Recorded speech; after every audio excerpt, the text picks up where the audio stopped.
What makes you feel inspired to be your best self? So I can wake up in the morning and look in the mirror.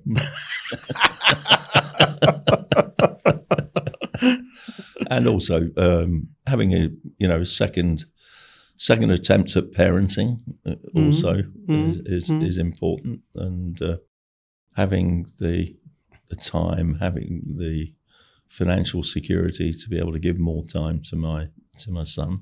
They're all important things, particularly as you get older. So again, it's sort of relationships. In this case, is family. Yeah. Okay. Now, what have you done with your self-doubts when they arose?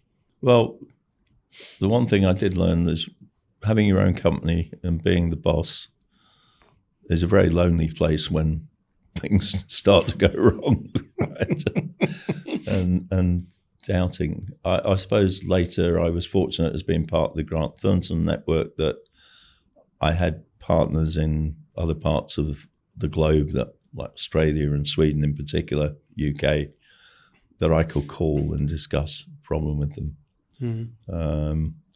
But I guess that's also where I've never had a life coach or a mentor, but I guess where that comes in helpful. Okay, that's surprising. You've never had a life coach or a mentor. Well, I've had a mentor in the sense that my last boss in banking back in 76 to 83 gave me the freedom to go and do these deals that were groundbreaking deals in a way. And he was always there when I needed to talk it through. How do we get out of this hole?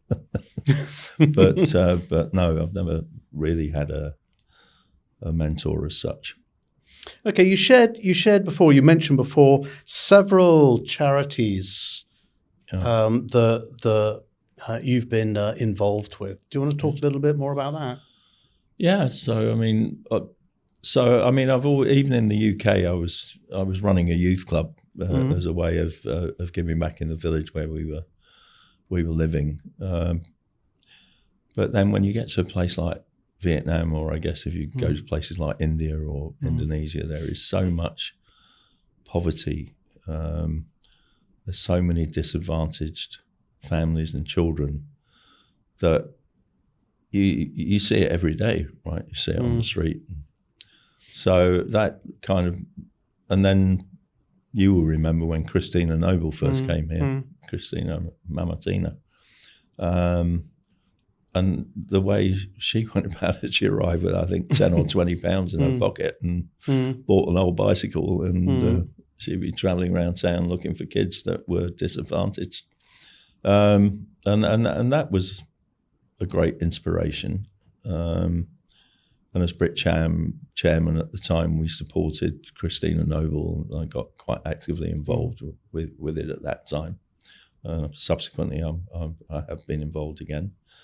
And then I took on the role as chair. Well, I joined the board of Operation Smile. It was a new board they were establishing, and after a few months, they asked me whether I'd take over the chair's role.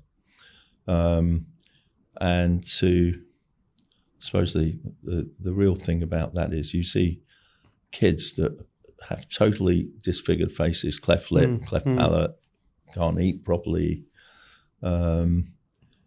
and a 45-minute surgery and a couple of $100 changes that kid's life. It changes the family's life. It just changes life in the village, so to speak. And I found that very kind of inspirational and motivating. And over the 10 years, we built up, significant funding for developing the organisation here.